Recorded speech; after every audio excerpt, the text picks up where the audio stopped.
to my mental health and crime channel. My name is Huda London. This is the case of the Idaho 4. This is all my thoughts, my speculations, and my opinions only. Please like, share, and subscribe if you enjoy the content in this channel. Tate Avenue. That is where the Banfield police stop took place. The one for minors drinking.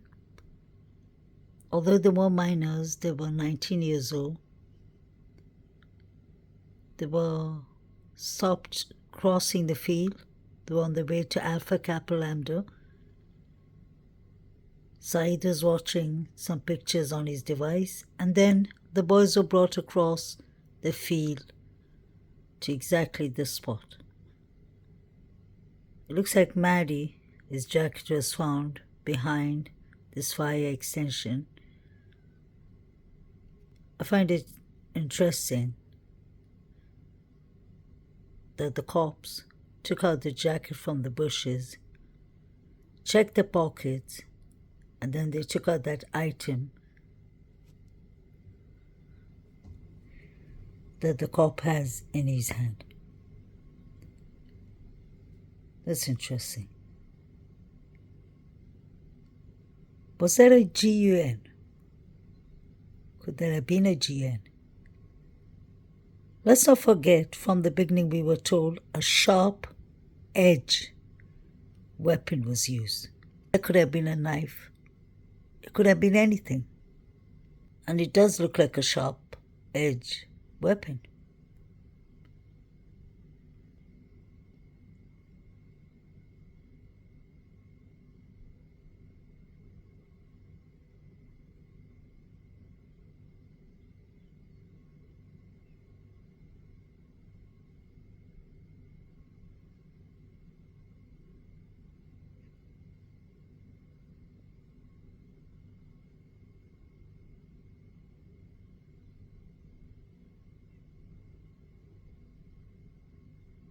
Kaylee's father said that Kaylee was very observant.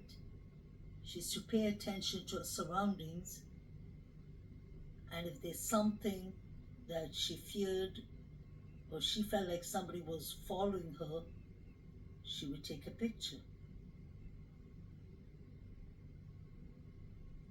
This picture that Kaylee is taking, may she rest in peace, doesn't look like a normal selfie that you take of yourself. Pay attention to Jovito and his Coca-Cola can. He's smiling. Showalter's trying to hide his face from the camera. He did not order any food. Jovito's lied and said he doesn't know Showalter, allegedly. If you pay close attention to this picture, this is the backyard, sliding door. These lights were on that night.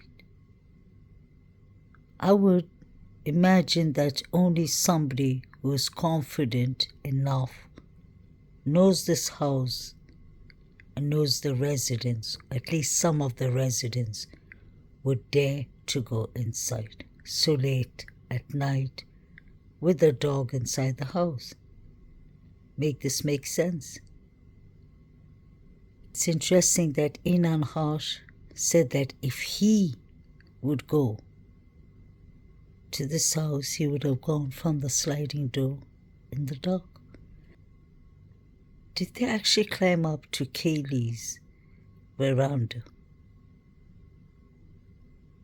That could be possible, but it would be easier just to come in from the sliding door. But they all could have come in at the same time to confuse them. Some could have climbed up to the third floor.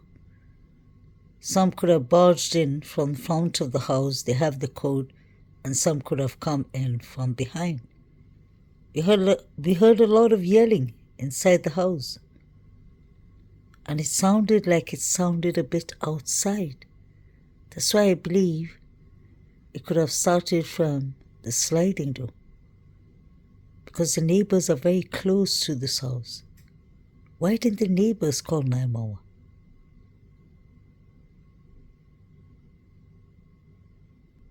Who would dare to come to this house?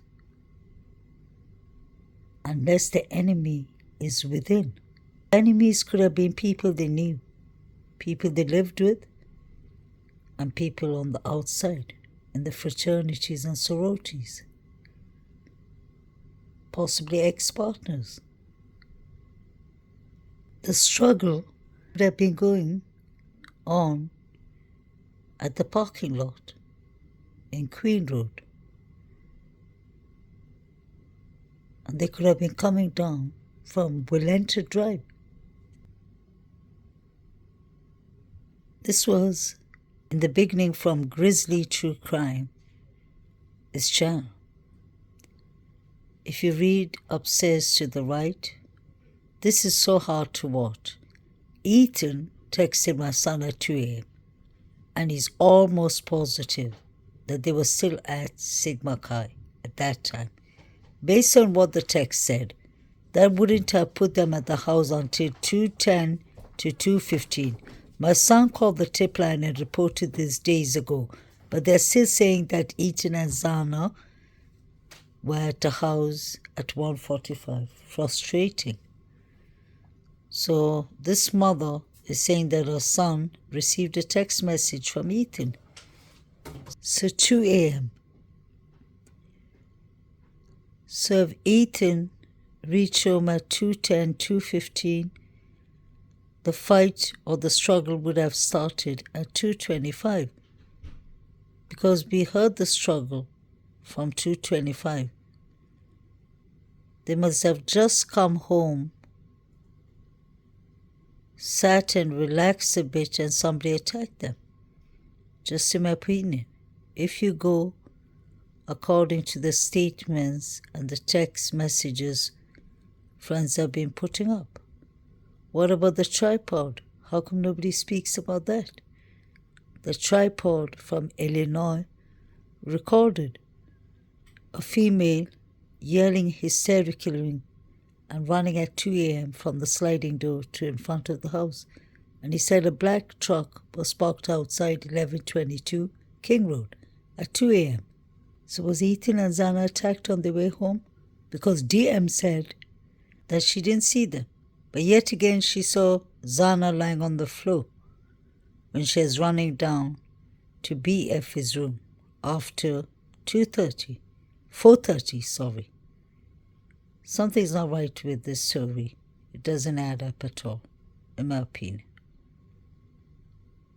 They spoke about Zana being dressed in all black. But was Zana actually dressed in black? Why mention that? Bethany Funk, you were at the party, you saw her. Is that the escapade evidence you have? What happened to the fingerprints that was found in the house? What happened to the black glove that was found outside the house? What happened to all 3 unidentified male DNAs that were found inside the house? They didn't find any DNA of Coburg besides the touch DNA that could have come from anywhere.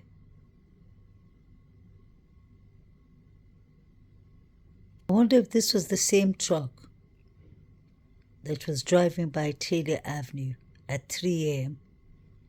and that the tripod said was parked out of the house at 2 a.m. Is this Quinn Kelly's black truck, or his father's black truck, or DM his father's black truck? DM is carrying the keys, and she has a black and white Vans shoes on. It's quite interesting. Where was she that night? So is this actually Quinn Kelly with the black mask on the left and DM with the pink mask on?